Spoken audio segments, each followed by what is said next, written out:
Voilà, bonjour à tous et à toutes. Nous abordons la 4e journée du Congrès international Semaine du bien-être et de la qualité de vie au travail.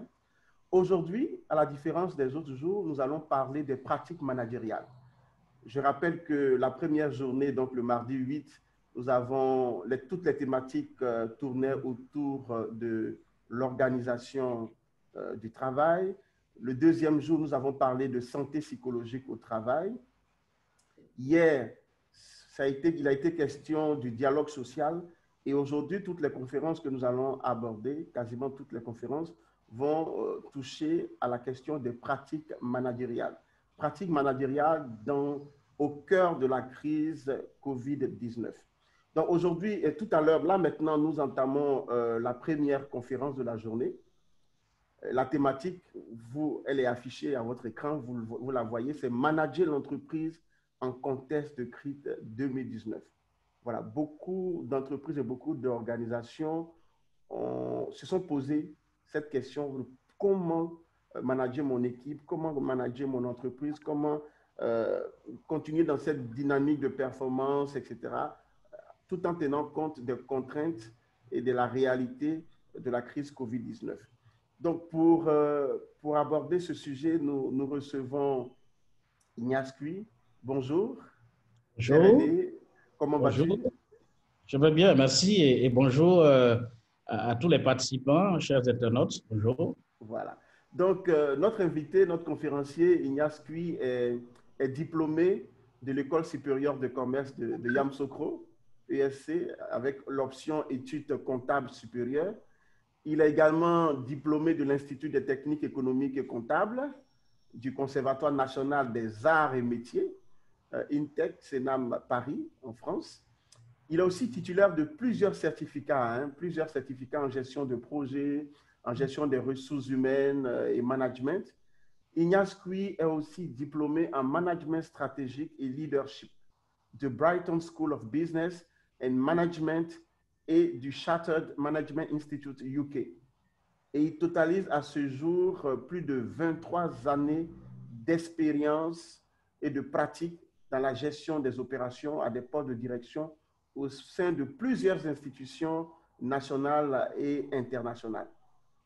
Ignace Cui est aujourd'hui le directeur de la cellule de gestion fiduciaire et de suivi programmatique, c'est ça, du ministère de la Santé et de l'Hygiène publique en Côte d'Ivoire. Et donc, c'est cet expert que nous avons la joie de recevoir pour vous, chers spectateurs, chers invités, chers participants, pour conduire cette thématique, manager l'entreprise en contexte de crise COVID-19. Voilà, donc cher Aîné, je te laisse la parole, toute la place pour nous présenter. Donc tu auras à peu près 35-40 minutes d'intervention à l'issue desquelles on passera à une série de questions-réponses. Voilà. Merci beaucoup, merci Arthur pour cet honneur qui m'est fait de partager un peu l'expérience avec tous les amis qui sont connectés, les internautes, partout où ils sont. Alors, c'est un thème intéressant dans le domaine, le contexte de la COVID-19 que nous vivons actuellement. Manager l'entreprise dans ce contexte relève effectivement d'un véritable défi, étant donné que cette crise ne nous prévient pas, comme toute crise d'ailleurs, et lorsqu'elle arrive, elle bouleverse tout sur son chemin. Et plus particulièrement dans nos rapports avec nos collaborateurs et comment justement dans ce contexte gérer de manière à continuer à atteindre les résultats, eh bien, effectivement, c'est cela la problématique. Alors, je vais, dans un premier temps, partager avec vous ce que je vois déjà comme défi, défi en termes de management de nos équipes, nos entreprises. Je vais particulièrement insister sur, n'est-ce pas, l'aspect humain, donc les ressources humaines, nos équipes, qui sont les ressources les plus précieuses au sein de nos entreprises, et savoir manager, n'est-ce pas, ces personnes en contexte de crise peut nous permettre effectivement d'atteindre les résultats de l'entreprise. Alors, les défis auxquels nous sommes confrontés lorsque cette crise a éclaté, ces défis sont de deux ordres. Il y a d'abord la modification des conditions de travail. À présent, avec la COVID-19, nous sommes contraints de manager à distance pour la plupart de nos entreprises. Nos collaborateurs, pour la plupart, sont en télétravail. Et la grande question qu'on pourrait se poser, comment dans ce contexte-là les manager, c'est-à-dire plus concrètement les superviser, c'est-à-dire affecter les ressources, organiser leur travail, affecter les ressources, donner le feedback, recevoir le feedback, prendre de leurs émotions, être à côté d'eux, les coacher, eh bien cela apparaît aujourd'hui comme quelque chose d'extrêmement difficile, étant donné que pour la plupart, ils sont à des kilomètres de nous en télétravail. Il y a aussi la question, n'est-ce pas, du travail partiel. Hein. Par exemple, chez nous, ici, ce n'est pas tout le monde qui systématiquement a été mis en télétravail, une bonne partie en télétravail, et comme certains de nos dossiers exigent une présence physique pour la signature, les approbations, eh bien, nous avons fait un programme justement pour qu'une bonne partie aussi travaille par rotation, donc en temps partiel. Et cela aussi est un défi. Ensuite, même ceux qui arrivent à venir travailler sur le lieu de travail, eh bien, ils sont confrontés aussi à la question de la distanciation sociale. Voilà, on ne peut plus, comme avant, en situation normale, aller dans le bureau des uns et des autres, partager un peu, se taper un peu sur les épaules et s'encourager. La distanciation sociale fait qu'aujourd'hui, au sein de nos entreprises, eh bien, le côté social hein, de l'entreprise avec nos collègues a pris un petit coup. On est obligé aujourd'hui d'observer cette distanciation et cela peut effectivement rejaillir sur notre style de management. Bien sûr, certains collaborateurs, malheureusement, dans beaucoup d'entreprises, ont été contraints d'être mis au chômage, un chômage technique pour certains. Et dans cette situation, ça devient encore extrêmement difficile de gérer toutes ces conditions-là au sein de l'entreprise. Et puis, il y a le confinement. Nous, par exemple, au sein de notre boîte, on a connu des cas, n'est-ce pas, de collaborateurs qui ont été atteints de COVID-19. Donc, pour ceux-là, effectivement, ils ont vécu ce qu'on appelle le confinement. Voilà. Certains, ça a été 2 semaines. Certains sont même allés à 3 mois, 2 mois, en fonction de la gravité de la situation. Donc, dans ce contexte aussi, ça devient difficile pour le manager que nous sommes de gérer, n'est-ce pas, nos équipes lorsque cette équipe se trouve amputée de certains membres parce que la maladie aura passé par là. Et puis, il y a les réductions, les arrêts de services dans certaines entreprises. Et tout cela constitue aujourd'hui une modification des conditions de travail qui vont amener les managers que nous sommes à réapprendre à gérer autrement nos équipes, à réapprendre à manager autrement, parce que la question de la distance se pose aujourd'hui. Des pratiques comme la microgestion ou le management baladeur, on descend un peu au niveau des collaborateurs en bas pour voir ce qu'ils font, les encourager, les motiver, on remonte à son bureau, après on redescend voir certains. Eh bien, malheureusement, ce genre de style de management, la COVID-19 nous impose d'autres styles et manager les équipes à distance s'avère aujourd'hui être un véritable défi. À côté donc de ces conditions de travail qui ont été drastiquement modifiées à cause de la COVID-19 dans notre style de management, il y a nos collaborateurs eux-mêmes, n'est-ce pas, dont les états émotionnels se trouvent drastiquement modifiés à cause de la situation. Comment alors, en tant que manager, nous pouvons nous aussi gérer ces émotions de ces collaborateurs, gérer nous-mêmes nos propres émotions pour conduire cette équipe justement à la performance. Vous savez, lorsque cette crise a éclaté, on a tous eu peur, hein, du manager jusqu'aux collaborateurs qui nous entourent, eh bien, on n'est pas resté indifférent. Tout le monde a eu peur, on a été saisi par l'angoisse, certains étaient irrités, justement parce qu'il y avait cette angoisse de la perte du boulot. Au tout début, par exemple, il fallait rapidement trouver les vivres et non-vivres pour sécuriser, en tout cas, sa survie. Et quand on voyait aussi autour de nous certains collègues ou des connaissances qui tombent malades, certains même qui malheureusement meurent, eh bien cela suscite beaucoup de peur et d'angoisse. Et lorsque nos collaborateurs se trouvent dans une telle situation, il faut rapidement jeter un regard sur notre style de management pour voir comment on l'adapte pour faire en sorte que cette équipe déjà frappée par toutes ces émotions puisse garder à la fois sa cohésion et aussi, n'est-ce pas, son engagement au travail. Et puis, il y a la solitude et l'ennui dû à l'isolement physique, mais aussi l'isolement moral et affectif.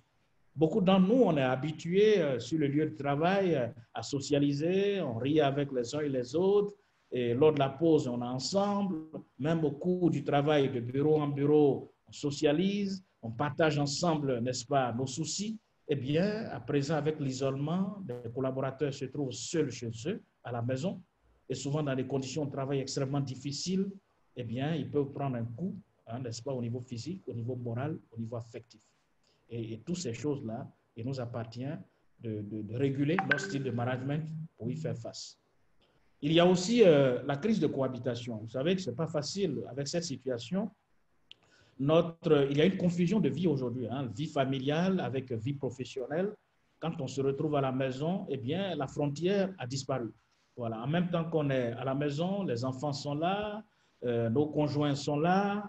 Lorsque on est concentré sur l'ordinateur pour travailler, eh bien, l'enfant ne comprendra pas. Pour lui, on est à la maison. Donc, il va intervenir. Eh bien, toute cette confusion, n'est-ce pas, de vie, vie professionnelle, vie familiale, peut souvent générer malheureusement des irritations, des énervements, hein, à pouvoir concilier ces deux choses. Donc, voici un peu les grands défis en termes de management auxquels beaucoup d'entre nous avons été confrontés, et nous le sommes encore aujourd'hui, puisque cette crise, en tout cas, elle est loin d'être terminée.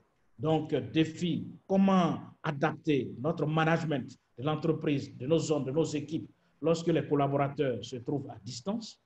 Défi, comment gérer cette équipe pour assurer à la fois la cohésion et l'engagement des équipes lorsque leur état émotionnel se trouve modifié, certains découragés, certains vraiment apeurés, angoissés. Eh bien, comment faire ensemble pour qu'on puisse maintenir la cohésion de l'équipe, maintenir l'engagement dans nos équipes. Voici un peu la problématique et le défi auquel nous sommes confrontés. Et dans cette deuxième partie, nous allons partager ensemble les techniques qui peuvent être utilisées pour le manager que nous sommes pour arriver justement à gérer avec efficacité nos équipes.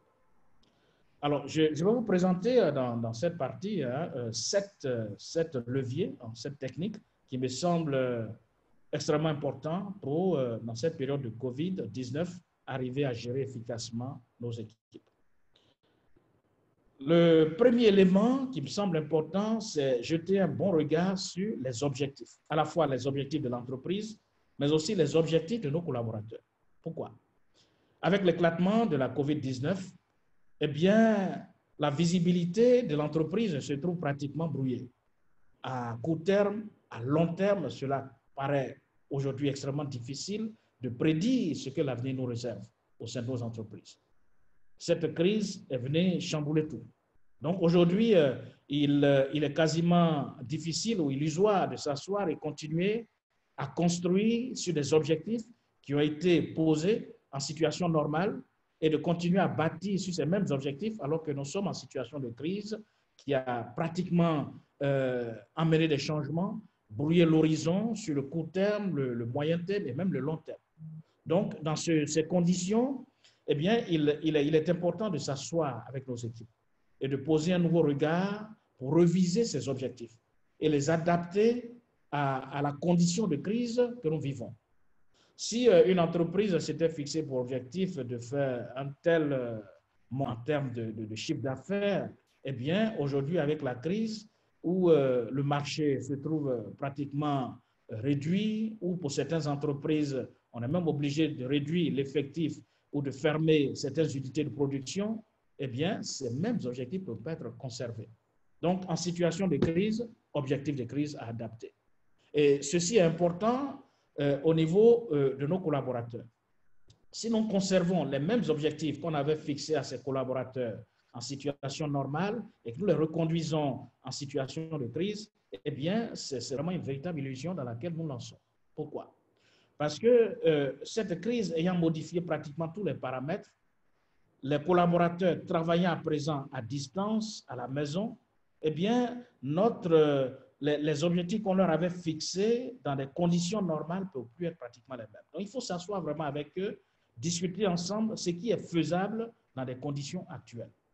Certaines activités, malheureusement, ne peuvent plus être conduites.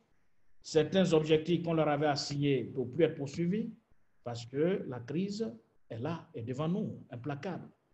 Donc, s'asseoir avec nos collaborateurs, passer en revue les objectifs et déterminer à nouveau avec eux de nouveaux objectifs qui sera réaliste d'atteindre. Cette étape est importante pour le manager que nous sommes parce qu'on ne peut plus faire de la microgestion. On n'est plus avec eux au bureau. Donc, en déterminant de nouveaux objectifs pour ses collaborateurs, eh bien, on sera en mesure d'aller vers un management par objectif. De sorte qu'on n'a même pas besoin qu'ils soient à côté de nous. Ces objectifs étant déterminés, le collaborateur ayant marqué son accord, qu'il soit à la maison, qu'il soit au champ, qu'il soit dans un magasin, bref, ce qui est sûr, nous attendons de lui, à la fin de la semaine ou du jour ou du mois, des objectifs à atteindre. Et étant donné qu'il nous est quasiment impossible dans la situation de télétravail de les coacher, les regarder, superviser, contrôler au quotidien, de manière physique, en fixant les objectifs, c'est le monitorage de l'atteinte de ces objectifs qui vont nous permettre de nous assurer si le collaborateur est performant ou pas. Donc, cette étape est extrêmement importante pour justement surmonter l'obstacle de la distance. Objectif, revisé pour les collaborateurs. Chaque jour, grâce aux réunions qu'on a avec eux par Zoom ou les moyens technologiques qui nous sont permis, pouvoir faire le point de l'atteinte de ces objectifs et leur donner, n'est-ce pas, la latitude d'utiliser et le temps et les ressources et les moyens qu'il faut pour eux les amener à travailler et produire ces résultats. Donc, cette étape est extrêmement importante. Il faut fixer de nouveaux objectifs, adaptés à la situation de crise. Une fois qu'on a fait cela, un autre élément qui semble important en termes de management, c'est l'attitude à la fois du manager et des collaborateurs. La situation de crise que nous vivons, ce n'est pas une situation qui ressemble à un dîner, n'est-ce pas, gala. C'est une situation extrêmement grave. C'est une crise. C'est un traumatisme que l'entreprise, avec ses employés, vivent.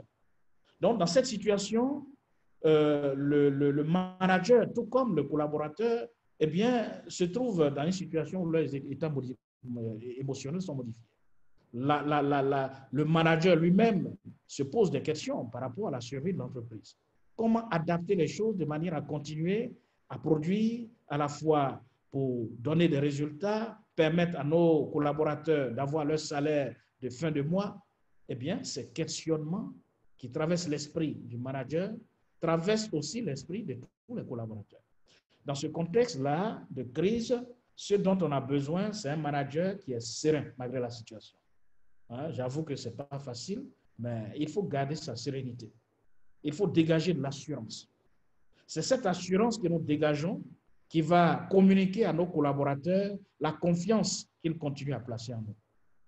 Si dans cette situation, nous sommes les premiers à paniquer, à nous plaindre, à envisager le pire pour la boîte, à paniquer, eh bien, n'attendons pas de nos collaborateurs qu'ils observent la sérénité et soient dans un état qui convient pour produire.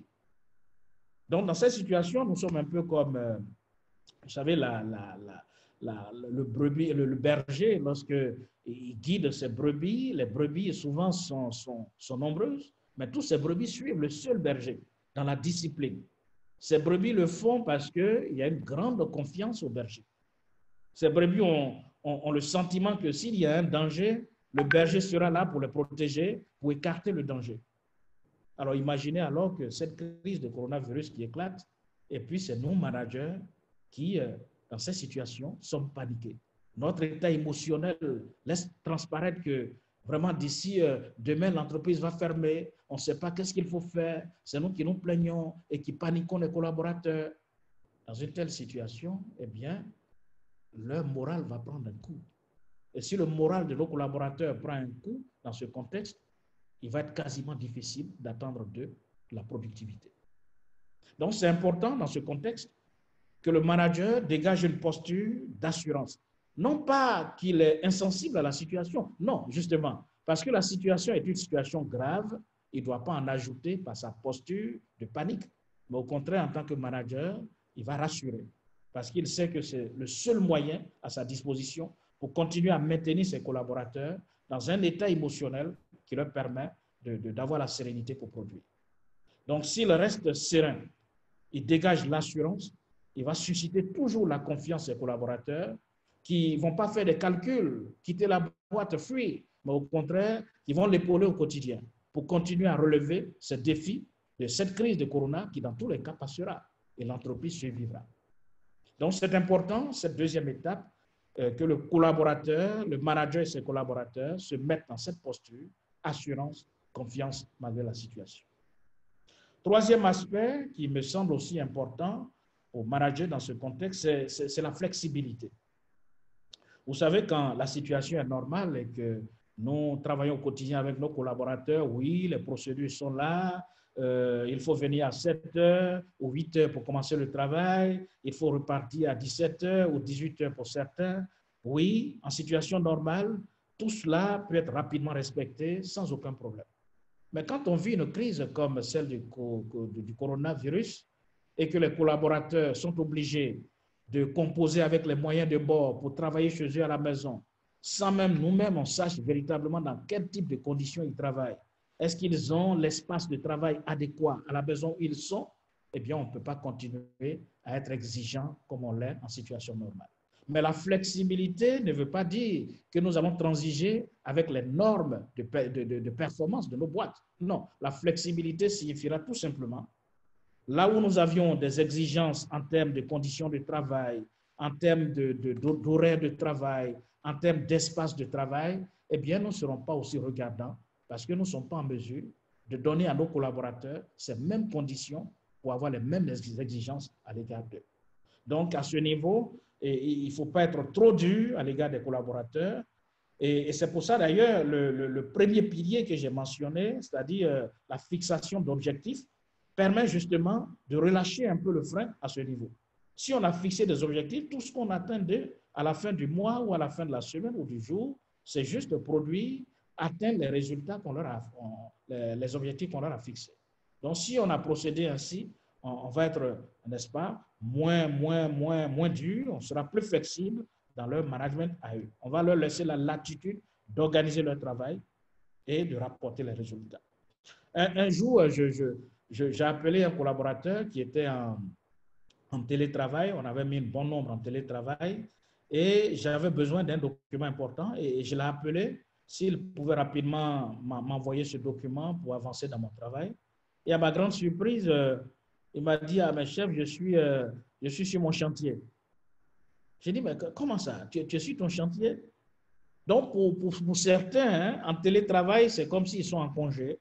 C'est comme si on leur a octroyé des vacances, ils sont en congé à la maison. Donc, souvent, cette confusion fait que si nous-mêmes, on n'explique pas les choses à une sorte de flexibilité, on risque d'être tout le temps frustré parce que quand on appelle le collaborateur, il n'est pas à la maison, il est quelque part d'autre et ça va être extrêmement difficile. Donc, voilà pourquoi il faut observer cette flexibilité pour que la latitude leur soit donnée d'organiser leur travail et nous, on attend, n'est-ce pas, en aval, le résultat qu'ils vont produire. Et le quatrième élément qui me semble important, c'est l'intelligence collective. Dans cette situation de crise, il n'y a pas quelqu'un qui détient le monopole, n'est-ce pas, de la solution à la crise. Les managers que nous sommes, tout autant que nos collaborateurs, nous nous interrogeons ce que le lendemain nous réserve. Et dans ces conditions-là, solliciter nos collaborateurs pour que, en nous réunissant autour d'une table, en nous réunissant par conférence Zoom, on puisse échanger sur les défis qui sont les nôtres, partager ensemble nos craintes, nos préoccupations, envisager ensemble l'avenir. Eh bien, dans cette consultation collective, naîtra à coup sûr des solutions qui vont nous permettre, n'est-ce pas, d'avancer dans la gestion de notre entreprise.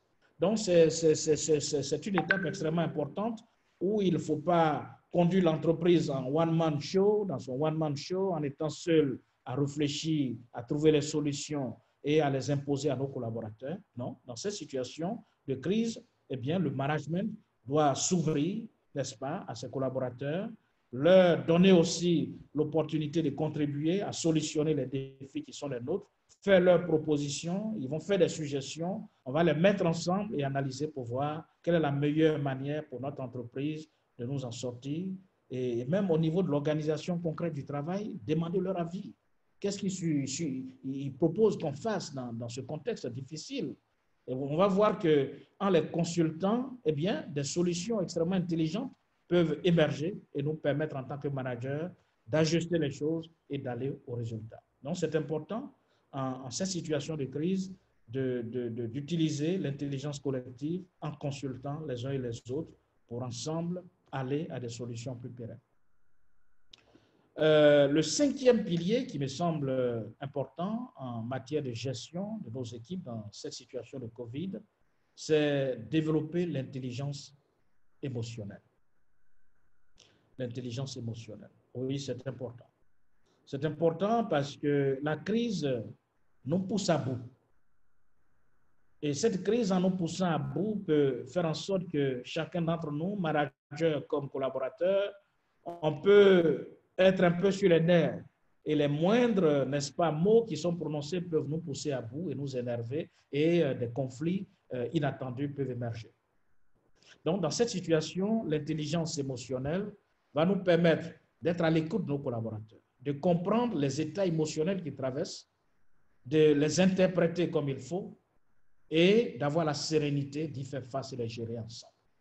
Et dans cette situation, il n'y a pas que le collaborateur, n'est-ce pas, dont les états émotionnels sont touchés. Nous-mêmes, en tant que manager, on l'a dit tout à l'heure, il est important que nous arrivions à conserver une sorte de sérénité émotionnelle qui va nous permettre d'analyser à froid la situation et de prendre les décisions qui s'imposent. Donc, l'intelligence émotionnelle, à ce niveau, nous invite à écouter nos collaborateurs.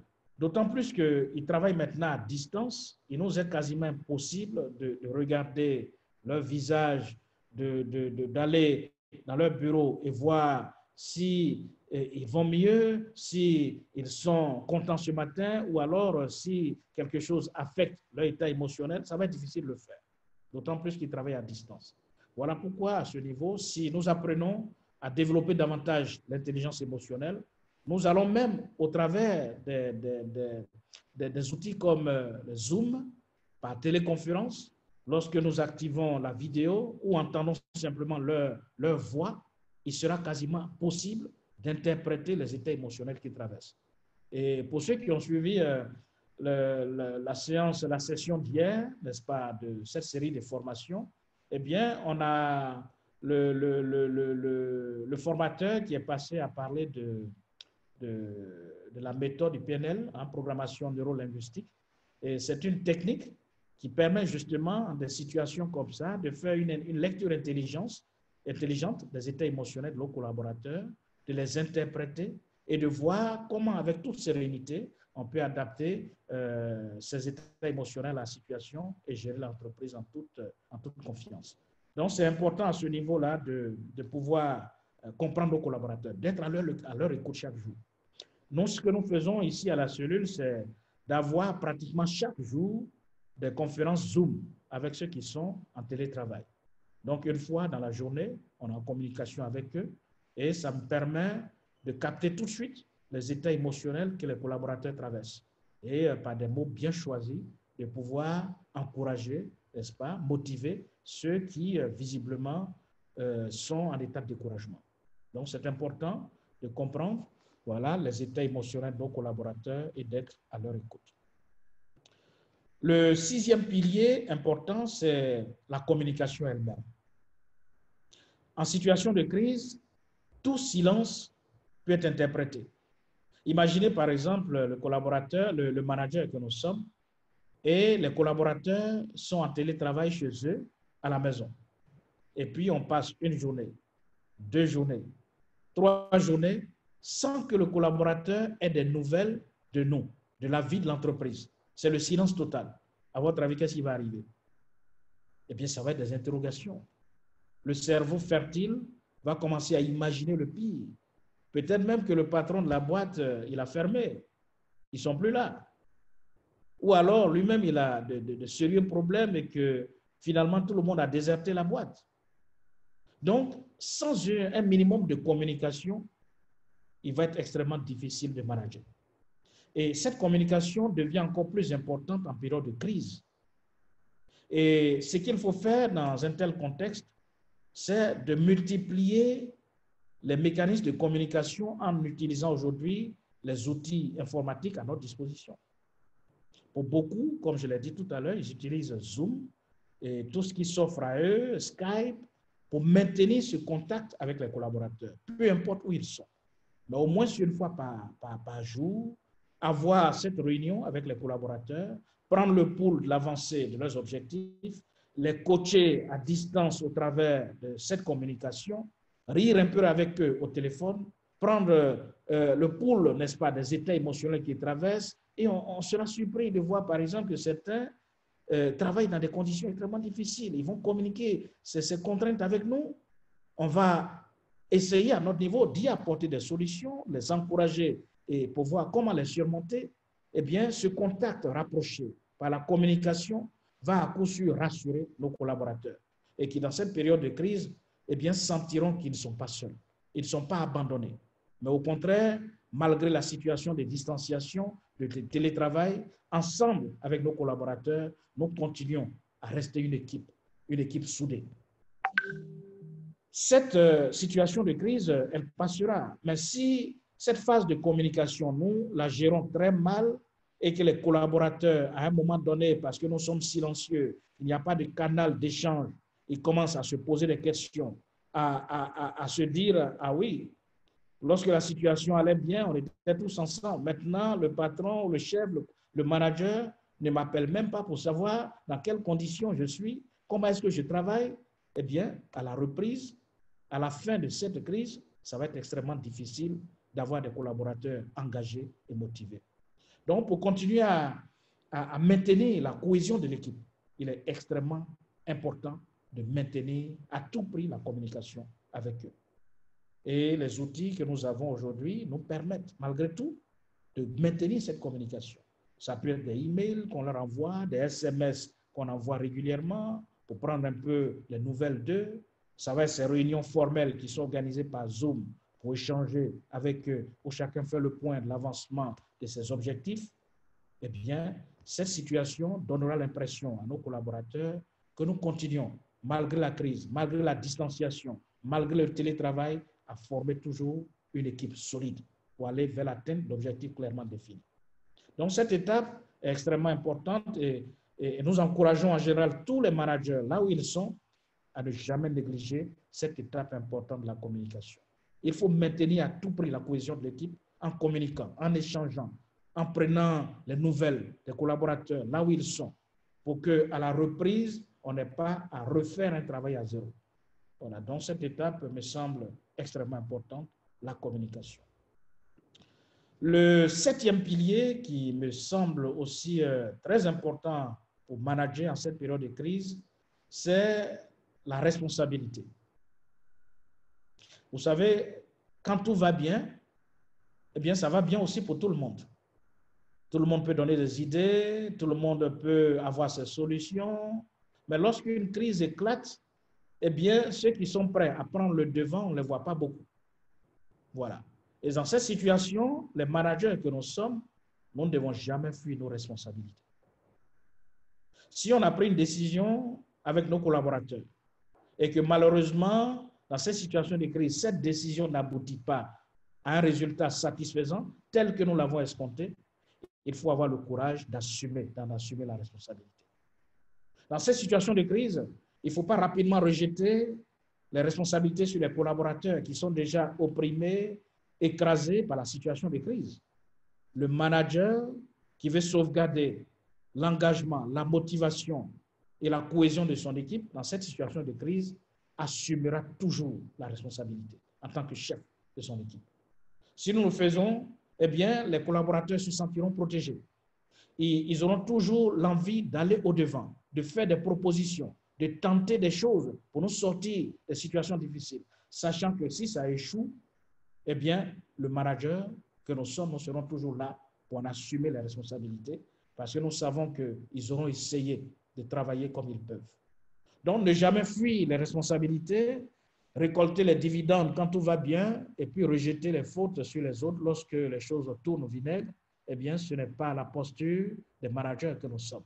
En situation de crise, il faut apprendre à protéger nos collaborateurs, à assumer, à défricher les chemins en tant que pionniers, prendre le devant, tel un berger, pour les protéger.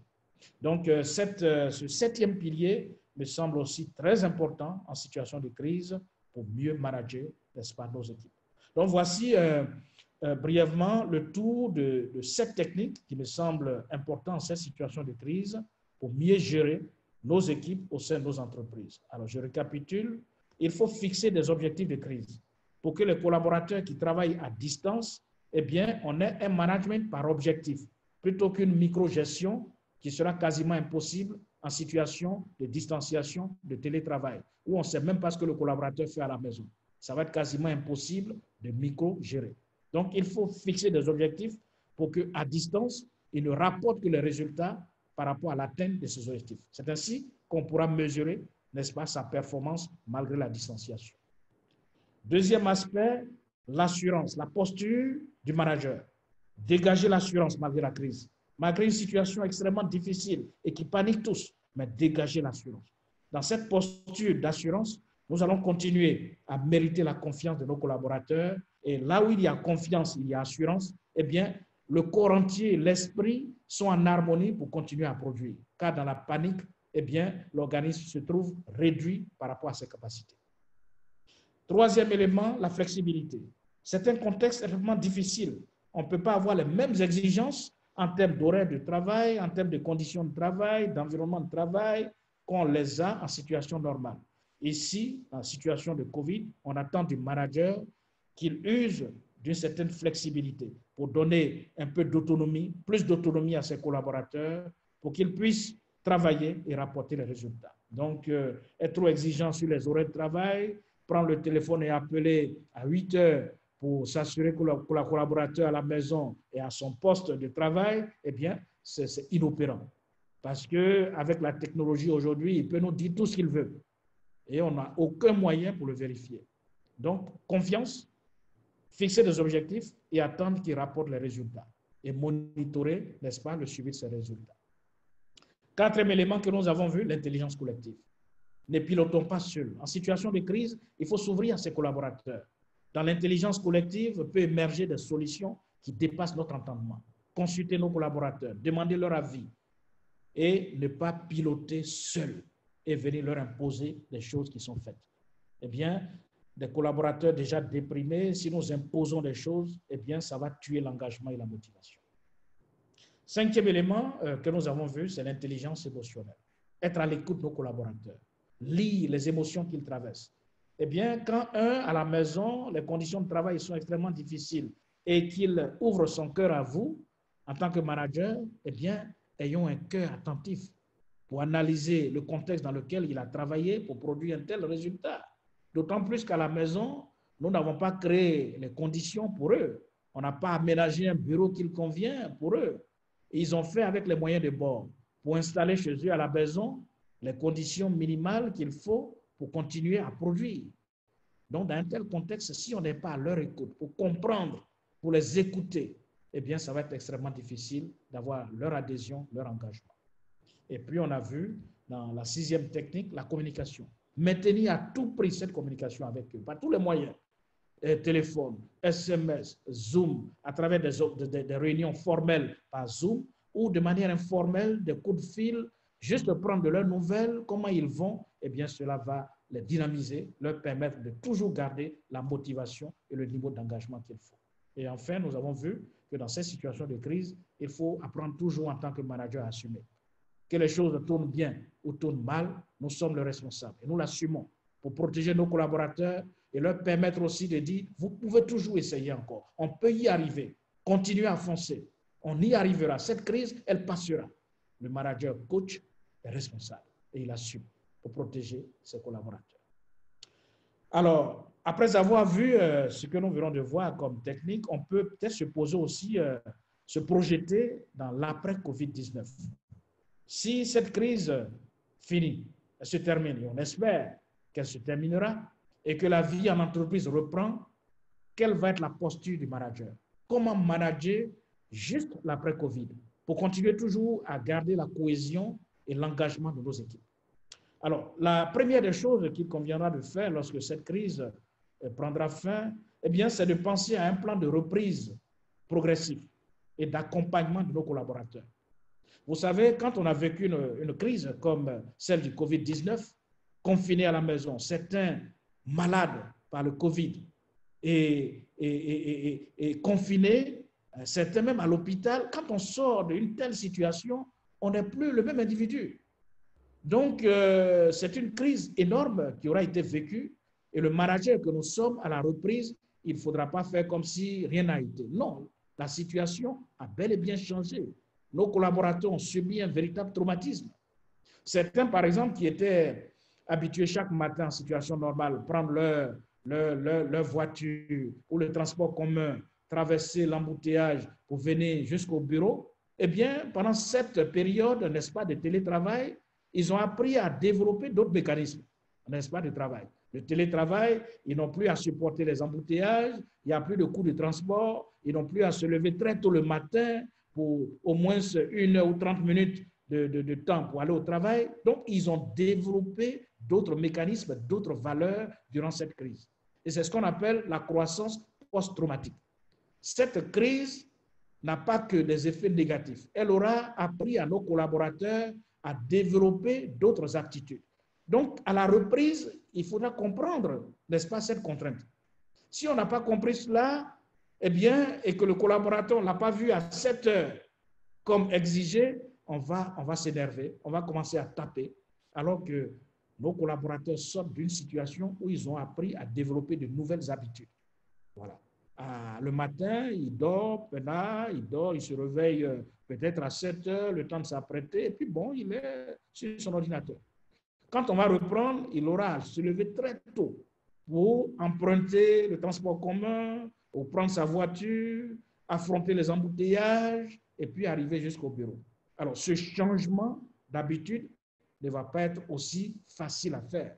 Donc, la croissance post-traumatique fera que finalement, le collaborateur va dans une sorte de distorsion cognitive. Il va se dire, mais attends, finalement, cette crise, il faut encore se réveiller très tôt pour aller au travail, alors que vraiment, lorsqu'on était en télétravail, j'étais bien à la maison. Dès que je me lève, j'ai mon bureau qui est là, je commence à travailler. Donc, il va commencer à regretter la situation de crise. Et c'est ce qu'on appelle la distorsion cognitive. Pour qu'ils reviennent à l'état normal après, il faut une bonne compréhension, un accompagnement du manager que nous sommes. Pour progressivement les amener aussi à accepter ce nouveau changement. Revenir à la situation normale d'après Covid, c'est encore un changement qu'il faut vivre. Et cela vient aussi avec son traumatisme. Parce qu'il faut retrouver les habitudes d'avant Covid. Donc, ce n'est pas facile. Il faut donc les accompagner. En termes d'horaire, il faut progressivement être à leur écoute, être compréhensible au début, que certains viennent en retard. Parce qu'ils vont réadapter à nouveau, sortir d'une situation de Covid pour revenir à une situation normale. Et cela aussi, ce changement doit être géré avec l'accompagnement du manager que nous sommes. Et dans cette situation, il faut aussi une bonne dose de communication pour être à leur écoute. Ensuite, un deuxième élément qui serait important, c'est faire le bilan, n'est-ce pas, de cette crise pour tirer les leçons apprises. En réunissant nos collaborateurs à la reprise, on va profiter de l'intelligence collective. Chacun va raconter un peu comment il a vécu la situation, quelles leçons il a pu tirer en termes de productivité, et on sera surpris de voir qu'il y a des habitudes durant la crise de Covid que certains désireront absolument conserver, parce que ces habitudes les ont aidés à être plus productifs.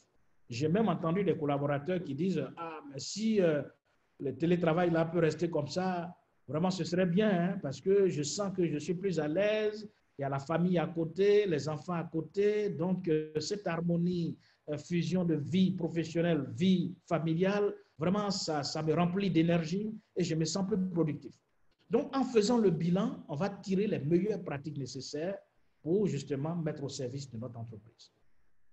Deuxième élément dans ce bilan, c'est capitaliser les compétences acquises. C'est ce que nous avons dit tout à l'heure.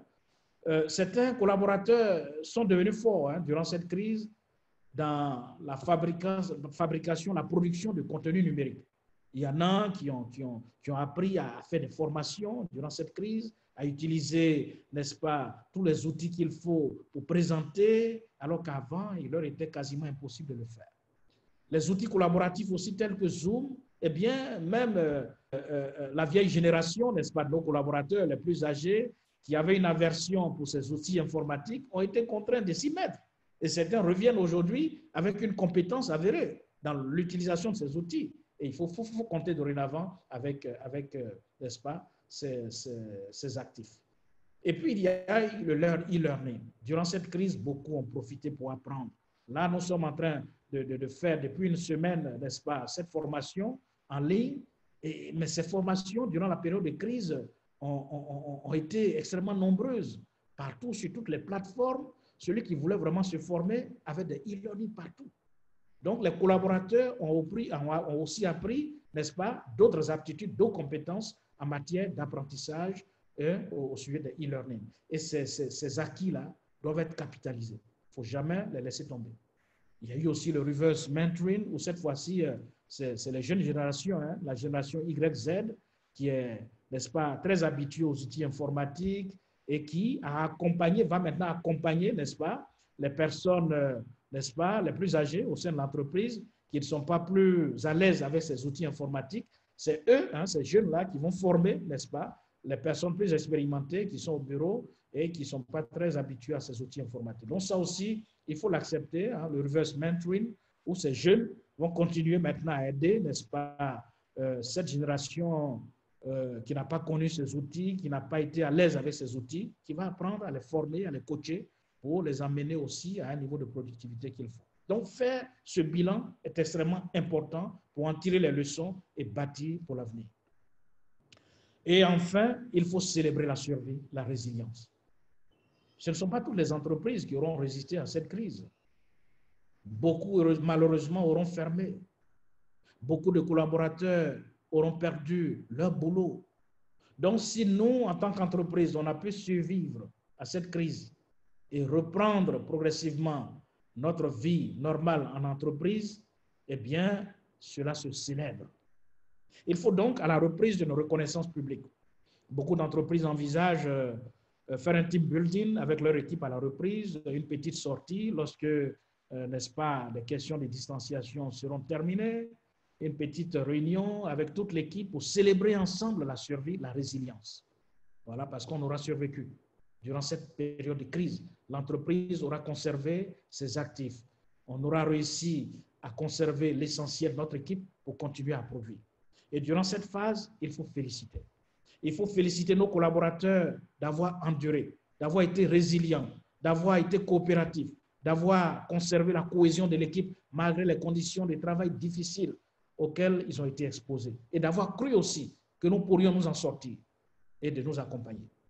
Et enfin, pouvoir récompenser, hein, n'est-ce pas, certains collaborateurs qui, durant cette crise, auront fait preuve d'ingéniosité et d'engagement ferme pour la vie de l'entreprise et trouver des techniques pour pouvoir les récompenser à travers même peut-être des petits certificats qu'on élabore et puis à une cérémonie, on distingue certains, n'est-ce pas, pour leur ardeur au travail, leur ingéniosité durant la période de crise, le niveau de leur engagement, n'est-ce pas, durant la période de crise.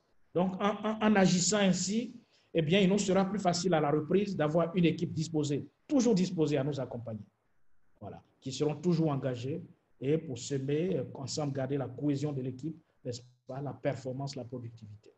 Donc, voici un peu quelques aspects que j'ai voulu partager avec vous, chers amis, chers internautes, pour que nous puissions ensemble mener ces réflexions durant la période de crise, des techniques pour gérer, manager les équipes, et après, comment justement continuer à accompagner nos équipes pour qu'ils puissent conserver la cohésion et leur engagement.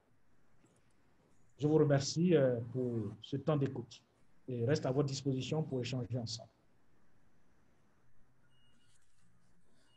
Merci, merci beaucoup, cher Erné, cher maître.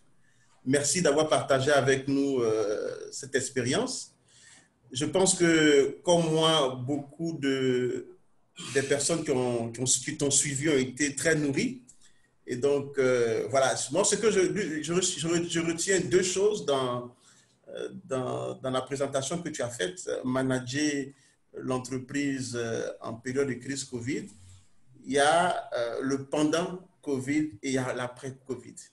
Et pour le pendant Covid, tu as insisté sur le fait qu'il était important de déterminer les objectifs, etc., etc., de pouvoir mettre en place un cadre qui favorise la confiance et qui une certaine assurance au niveau des collaborateurs. Tu as demandé qu'on puisse développer la flexibilité, l'intelligence collective, l'intelligence émotionnelle, qu'on puisse renforcer la communication. Et j'ai noté cette belle phrase en situation de crise, tout silence peut être interprété. Et la troisième chose, c'était la responsabilité des uns et des autres. Ça, c'était vraiment en plein Covid. Et après, tu as envisagé le management des entreprises, des organisations après cette période de crise. Et surtout en 3 étapes. Première étape, c'est de faire le plan. Selon toi, tu as dit qu'il faut faire un plan de reprise de l'activité. Deuxième chose, c'est de pouvoir faire le bilan. Et après, tu as demandé qu'on puisse célébrer. Et ça, pour moi, c'est très, très important. Lorsqu'on a survécu à une crise, il faut être reconnaissant vis-à-vis de ceux qui ont contribué à ce que l'entreprise ou l'organisation puisse survivre. Donc voilà, moi, ce que j'ai retenu de cette brillante intervention. Et j'aimerais laisser le soin à nos internautes, à ceux qui nous suivent, de pouvoir poser les questions. Il y a une question qui nous vient d'un intervenant sur YouTube qui dit: est-ce que tu pourrais expliquer ce que c'est que l'intelligence collective et les enjeux de cette intelligence collective dans une crise comme celle de la COVID? Merci beaucoup. L'intelligence collective, ce n'est pas l'intelligence en termes cognitifs, mais il s'agit ici de communiquer ensemble avec les collaborateurs, parce que dans la multitude de conseillers, il y a absolument réalisation. C'est-à-dire que le manager n'est pas le seul détenteur de l'intelligence, il n'est pas le seul détenteur des solutions pour décanter les situations. Et consulter les collaborateurs, se réunir ensemble pour puiser dans l'intelligence de chacun, dans la contribution de chacun, eh bien, nous aide à mieux avancer que d'être seul en situation de crise et proposer et imposer des solutions aux autres. Donc, si en situation normale, il nous paraissait aussi normal de gérer seul, de prendre des initiatives et de communiquer aux collaborateurs pour qu'ils exécutent, en situation de crise telle que nous la traversons, c'est extrêmement important d'avoir l'implication de nos collaborateurs dans les prises de décision, dans les partages, n'est-ce pas, des défis et des solutions. Donc, les consulter de manière vraiment collaborative, les consulter pour qu'ils apportent leur contribution. Pour qu'ensemble, on prenne compte de toutes ces contributions, on les analyse et on trouve la meilleure décision pour la vie de l'entreprise. C'est cela l'intelligence collective. Ne pas fonctionner seul, en one-man show, pour conduire l'entreprise. En vase clos pour conduire l'entreprise, comme si on était le seul détenteur de l'intelligence, mais on sait qu'on peut puiser dans les solutions, les propositions des uns et des autres pour arriver à bâtir quelque chose de cohérent et de solide et de résilient pour la vie de l'entreprise. Et si chaque collaborateur a contribué à l'édifice, eh bien, il se sentira plus engagé vers la vie de l'entreprise parce qu'il y aura mis et son cœur et son intelligence. Donc, l'entreprise deviendra une part de lui-même et il se sentira obligé de prendre soin de cette entreprise. Mais si tout s'est imposé à lui, quand les choses vont tourner mal demain, il va dire, mais c'est leur affaire là. Bon, ils ont voulu faire leur chose, voilà, c'est leur chose, ils n'ont qu'à assumer. Mais si on a bâti ensemble avec lui, le chef-d'œuvre qui sort est une appartenance collective. Le sort qui est réservé à ce chef-d'œuvre, eh bien, est un sort qui concerne tout le monde, parce que tout le monde a une part de contribution dans ce qui arrive. Donc, de cette manière-là, on obtient mieux l'engagement des collaborateurs. Chacun se sentira impliqué. Voilà, c'est de ça qu'il s'agit. Et c'est important en période de crise. En période de crise, les gens sont paniqués et chacun veut se dédouaner quand ça tourne mal. Mais lorsqu'on a contribué ensemble, on a été sollicité, on se sent engagé dans le même bateau. Et si on reste tous ensemble dans le même bateau, on trouvera les solutions pour s'en sortir. On ne va pas accuser les uns les autres. Voilà, c'est de cela qu'il s'agit. OK. Merci beaucoup. Il y a une autre question. Donc, l'internaute nous dit, en fait, on dit généralement que manager, c'est prévoir. Et pourtant, cette crise, nous ne l'avons pas prévue. Donc, comment faire pour pouvoir remonter la pente? Parce que on n'a pas prévu un certain nombre de choses. Comment créer finalement le dynamisme des collaborateurs et rester performant dans ces activités? Alors, justement, c'est la définition même de la crise. Hein. Une crise, c'est une situation brusque, inattendue, et qui vient opérer un changement entre les habitudes, n'est-ce pas, hein, ce que nous faisions habituellement, et puis qui crée une nouvelle situation à laquelle nous devons faire face. C'est ça une crise. Donc, en situation de crise, on ne peut rien prévoir. Voilà, elle vient, elle ne s'annonce pas, elle ne nous prévient pas, et c'est là que les aptitudes du manager vont entrer en jeu. Mais une fois qu'elle a éclaté, eh bien, il faut en faire une analyse, s'asseoir et maintenant utiliser, analyser les paramètres de cette crise. On ne la connaissait pas, cette crise, on ne la voyait pas venir. Maintenant qu'elle est là, quelles sont ses caractéristiques? Si on prend par exemple la COVID-19, on dit, ah, cette crise, voici comment elle se caractérise. On ne peut plus être ensemble avec nos collaborateurs. Certains, on est obligé de leur dire de travailler à partir de la maison. On ne peut plus toucher un collaborateur qui émotionnellement est touché, hein, taper sur son épaule pour l'encourager ou faire à tout pour qu'il sente les émotions, l'affection qu'on a pour lui. On ne peut plus faire ça. Donc, on analyse les paramètres de la crise pour mieux maintenant la connaître. Puisqu'on ne l'a pas vu venir, on ne la connaissait pas. Maintenant qu'elle est présente, à travers les chocs, les effets qu'elle produit, on va continuer à sortir ces paramètres pour mieux la maîtriser, la comprendre. Et une fois qu'on a ces paramètres, c'est sur ces paramètres-là qu'on va agir. Et une fois qu'on agit sur ces paramètres, eh bien, on sera en train de gérer la crise. Voilà. Et c'est ce qui a été fait avec la COVID-19. Une fois qu'on a su que c'est une maladie qui tue, une fois on a su qu'elle peut se contaminer par les contacts, hein, n'est-ce pas, les postillons, alors on a arrêté, n'est-ce pas, de se saluer, on met des ports de masque, on observe la distanciation sociale, on fait du télétravail et on est en train de gérer ainsi cette crise de cette manière. Voilà. S'il y a un médicament, un vaccin qui sort demain, eh bien, on va appliquer aussi cela pour justement arrêter l'hémorragie. Dans situation de non-vaccin, non-médicament, ce qui peut être fait, c'est ces trois paramètres que les autorités nous ont pu conseiller en entreprise: port de masque, distanciation sociale, télétravail, lavage des mains. Hein, voici des solutions qui s'imposent aux managers. Maintenant, une fois qu'on est en pleine crise, qu'on a étudié ces paramètres, l'entreprise réfléchit pour voir comment réadapter ses objectifs. C'est cela aussi. Voilà, quelque chose vient, hop, ça impacte la vie de l'entreprise en termes de nos objectifs, en termes de la vie de nos employés.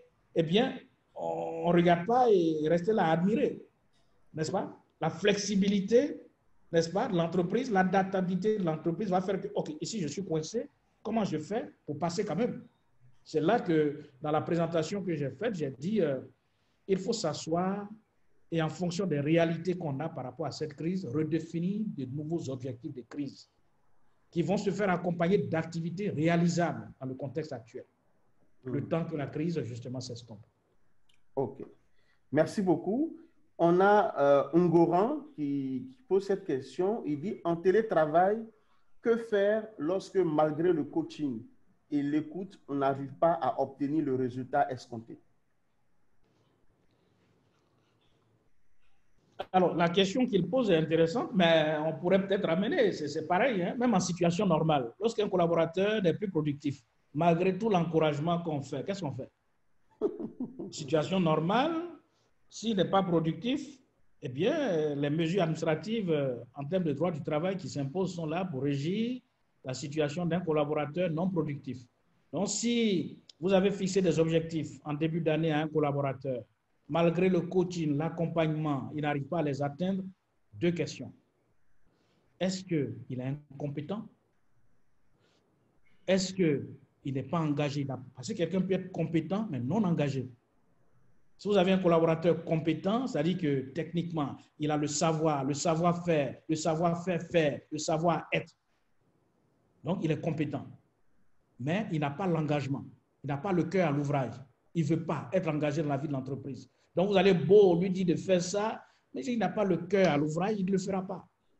Donc, il vous appartient de faire une analyse à travers un coaching, une conversation avec ce collaborateur, ça peut être au téléphone, ça peut être Zoom, pour causer et comprendre quels sont ses problèmes. Pourquoi il n'arrive pas à réaliser ce pourquoi, n'est-ce pas, on l'a mis en mission. Il devrait produire ça. Ça fait 2 mois. Pourquoi il n'arrive pas à faire malgré l'accompagnement? Ou bien il ne comprend pas, donc il y a un problème de compétence. Si c'est le cas, eh bien, en tant que manager, vous allez le former. Vous allez le former. Maintenant, si c'est le cœur qui n'est pas à l'ouvrage, alors là, ça devient plus délicat. Si vous dévoile, vous avez fait le tour, techniquement, vous avez démontré qu'il a eu l'accompagnement qu'il faut, il a eu telle formation, est-ce qu'il pense qu'il a encore des lacunes? Il dit non, je comprends. Mais si vous comprenez, pourquoi vous ne faites pas? Alors, si c'est pour saboter votre travail, on arrive alors à un niveau, n'est-ce pas, d'engagement où les procédures administratives vont entrer en jeu. Il a eu l'accompagnement qu'il faut, il a eu la formation qu'il faut. Tout ce qu'on pourrait raisonnablement faire pour lui, alors il y a véritablement un problème d'adaptation, n'est-ce pas, à la vie de l'entreprise. Peut-être qu'il ne peut plus. Ce n'est pas un élément adapté à travailler avec vous. Dans ce cas, vous allez entamer les procédures administratives qui s'imposent, avertissement verbal, avertissement écrit, jusqu'à aller, n'est-ce pas, à la procédure de licenciement, si effectivement les preuves sont là qu'il n'atteint pas ces résultats. Donc, voilà. Est-ce que c'est l'adaptabilité à l'entreprise qui est révélée là, ou bien c'est parce qu'il n'arrive pas à s'adapter à cette situation de crise?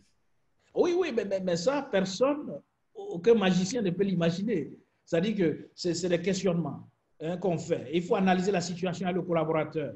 Voilà, on ne peut pas deviner à sa place. Parce que j'ai dit, quelqu'un dont le cœur n'est pas à l'ouvrage, eh bien, pourtant, il peut le faire, mais il refuse de le faire. Est-ce que c'est parce que les conditions de travail ne lui conviennent plus? Il n'est plus dans la boîte, il est à la maison et il se dit que bon, l'entreprise prospère aux dépens de mes propres ressources. C'est mon courant que je paye, c'est mon eau que je paye, c'est mon espace de travail que j'utilise. Et puis dans tout ça, le patron, il ne m'assiste même pas. On ne me donne même pas un peu de trucs. Donc vraiment, est-ce qu'il boycotte le travail? Ou bien véritablement, il a des lacunes? Ou bien les conditions créées à la maison ne lui permettent pas d'avoir une pleine expression de ses potentialités? Donc tous ces questionnements vont être faits jusqu'à ce qu'on sache exactement quel est son problème. Une fois qu'on aura su le problème, si c'est un problème d'accompagnement, de compétences, on va renforcer encore et encore. Mais si c'est maintenant un problème d'engagement personnel, il n'a plus le cœur à l'ouvrage, cette boîte, il n'y croit plus, alors raisonnablement, on va entamer les mesures administratives pour qu'il puisse se décider à aller là où il peut mieux être engagé. Voilà. Mais il faut toujours être à l'écoute, accompagner le collaborateur, comprendre quel est le problème qu'il traverse, pourquoi il ne produit plus. Voilà. Tant qu'on n'a pas la réponse à cette question, eh bien, ça va être difficile de prendre une décision appropriée. OK. Donc, j'espère que Ngouran a reçu satisfaction à cette question. Donc, sinon, vous pouvez toujours réagir, compléter ou expliquer.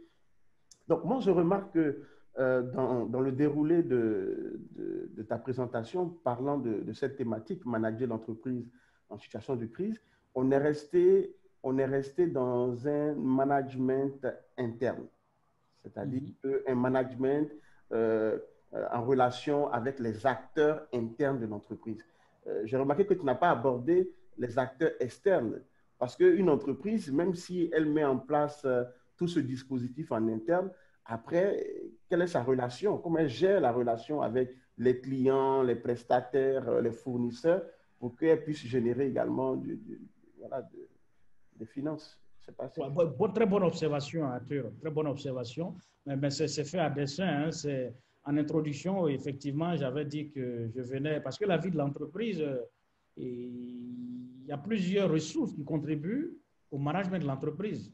Il y a effectivement les ressources internes, les hommes, mais dans les ressources internes aussi, il y a même l'aspect financier, il y a les infrastructures, n'est-ce pas? Tout cela qui contribue. Et puis, il y a tous les partenaires extérieurs qui vont interagir avec l'entreprise. Mais compte tenu du contexte qui a été tracé, j'ai cru bon de choisir l'option de parler justement de la cohésion, de l'engagement de nos équipes immédiates pour amener justement ces équipes à garder leur cohésion, leur engagement malgré la situation de crise. Sinon, pour revenir à ce que tu dis, effectivement, en termes de management, c'est important de considérer tous les autres acteurs. Parce que si tu bâtis l'entreprise avec les acteurs internes, vous êtes fort, vous avez pu surmonter la crise, vous reprenez solide, l'entreprise ne produit pas uniquement avec les acteurs internes. Le marché, que ce soit un marché de biens ou de services, il se trouve à l'extérieur. N'est-ce pas? Ouais. Les clients externes, ceux qui vont amener l'entreprise à avoir des chiffres d'affaires. Donc, durant cette période de crise, eh bien, les clients externes ont besoin aussi de notre attention. Il ne faut pas les négliger. Et puis, dès que l'entreprise reprend, c'est maintenant on prend le coup de fil et puis on appelle telle boîte, tel client. Et on va dire, mais tu m'as négligé durant toute la période. C'est maintenant que tu me connais. Et notre silence durant la période peut faire en sorte aussi qu'on va perdre certains marchés. Donc, durant la période de crise, le manager aura aussi pour souci de prêter une attention plus que soutenue à tous les acteurs externes, de manière à garder aussi à ce niveau le contact. Le lien. Récemment, leur dire, nous sommes toujours là. Malgré la situation, nous sommes là. Donc, les appeler de temps à autre aussi. Avoir même des réunions avec les plus grands clients par Zoom, de temps à autre, les appeler et dire, attention, ils ne sont pas négligés. S'ils ont des besoins qui, dans le contexte actuel, peuvent être satisfaits, voilà les solutions que nous nous proposons. Voilà ce que nous proposons, de manière à maintenir ce contact à tout prix. Car si la chaîne est rompue, à la reprise, eh bien, c'est comme si on reprenait à zéro en quoi démarcher ses clients. Comme le disent les Ivoiriens, si tu ne peux pas m'arranger, il ne faut pas me déranger. Exactement, exactement. Si tu n'as pas été avec moi lorsque tout allait mal. Oui, maintenant, voilà. Tu m'as oublié durant la crise.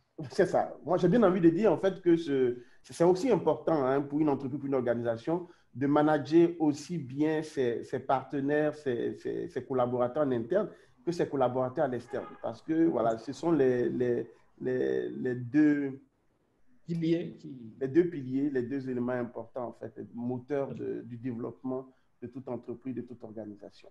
Voilà. Voilà. Je ne sais pas s'il y a d'autres questions. Normalement, nous finissons dans à peu près 7 minutes. 7 minutes.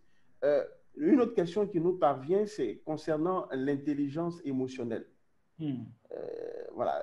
La question, c'est finalement, pratiquer l'intelligence émotionnelle, la renforcer, est-ce que ce n'est pas entrer dans une sorte de laisser-faire, laisser-aller? Est-ce que cela ne sera pas contre-productif pour l'entreprise en cette période de crise? Non, regardez par exemple, je vous donne un exemple. Pas du tout, je vous donne un exemple. Imaginez la crise de Covid éclate. Tout le monde est tendu. Et vous venez voir le manager pour lui exposer une situation. Et parce qu'il est tendu, hop, il éclate. S'il a la pression des résultats, il voit que d'ici le mois prochain, il se demande même comment il va payer vos salaires.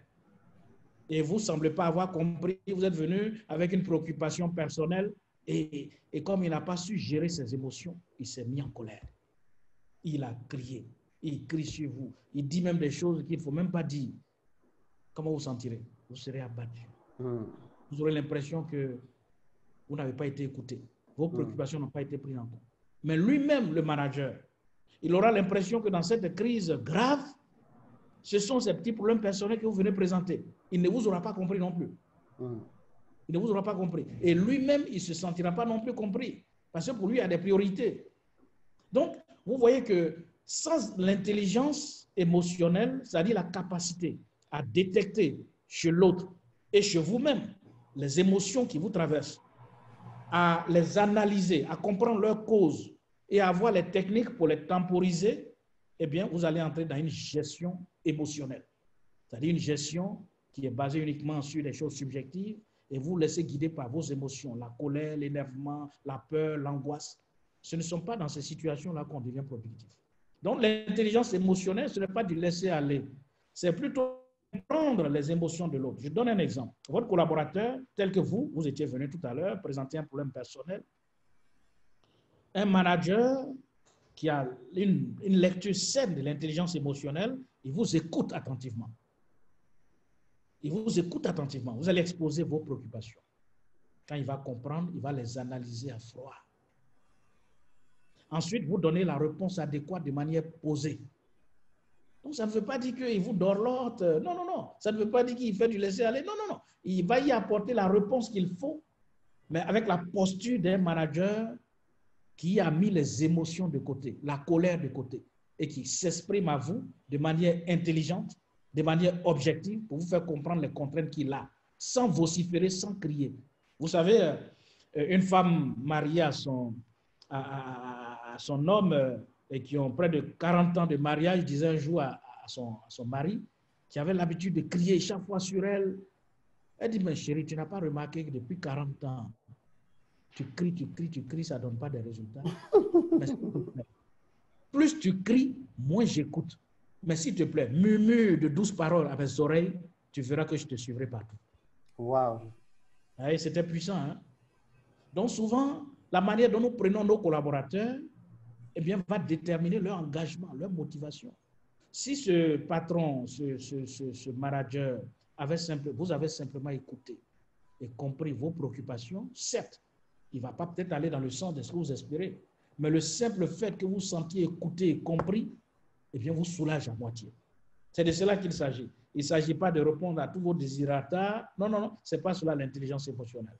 C'est comprendre quelle émotion vous traversez, avoir l'intelligence de comprendre, est-ce la colère, est-ce l'énervement, est-ce la frustration, est-ce la joie. Ensuite, une fois qu'il a détecté de quoi il s'agit, il va voir maintenant qu'est-ce qui a généré ça. Si c'est la colère, est-ce les mots que je viens de dire, est-ce la manière dont je lui ai répondu. Il va réajuster sa manière de parler. Mais ce qu'il veut comme résultat, il va s'y atteler. Voilà, c'est de ça qu'il s'agit. Peut-être dire que les émotions peuvent, pour juste prendre une sorte de métaphore, ça peut se présenter comme étant un tableau de bord et qui nous indique, qui donne des informations sur l'état intérieur, la météo intérieure de notre collaborateur. Et si on ne sait pas lire les informations de ce tableau de bord, quand on a une voiture bien quoi, on fait panne sèche, voilà, on coule la bielle, etc. Voilà. Donc, c'est très Merci important. Beaucoup, Arthur. Très belle illustration. Merci beaucoup d'être revenu sur cette notion et sur ce concept d'intelligence émotionnelle. Il nous reste 2 minutes pour terminer cette conférence.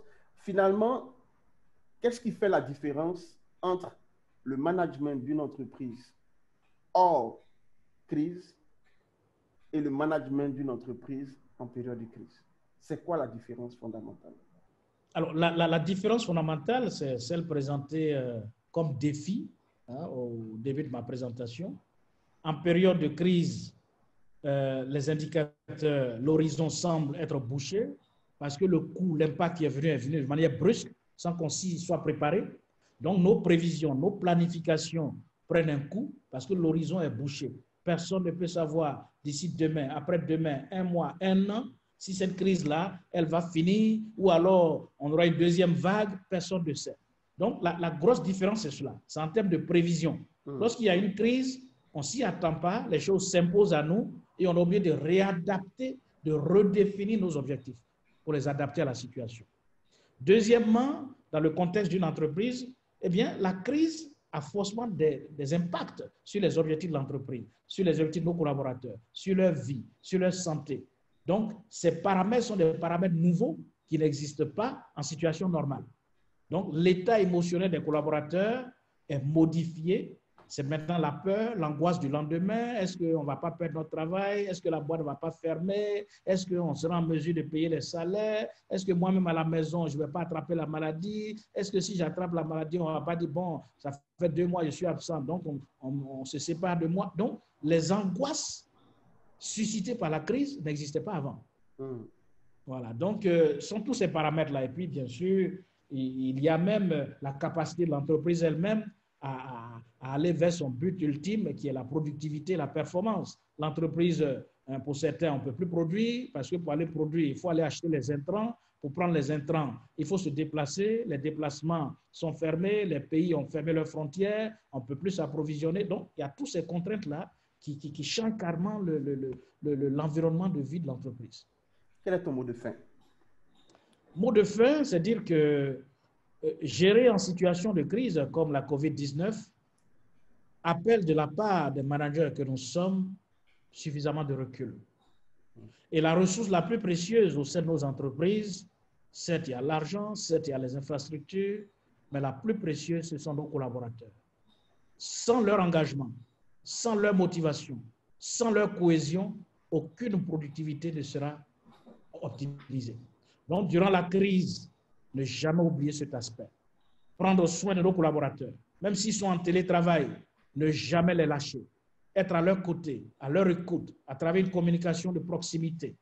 Être à leur écoute, satisfaire autant qu'on peut leurs conditions nouvelles de travail pour qu'à la reprise, ils ne nous disent pas, c'est maintenant que tu me connais. Voici un peu mes mots de fin.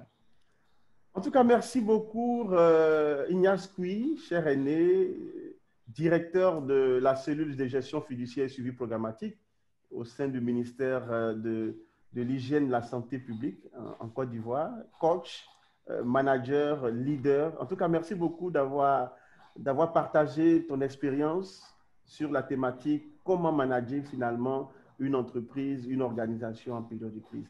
Merci à vous également, chers spectateurs, chers invités. Merci d'avoir participé à travers vos questions. Ne quittez pas parce que tout à l'heure, nous allons continuer. Nous allons aborder une autre thématique, la deuxième conférence de la journée.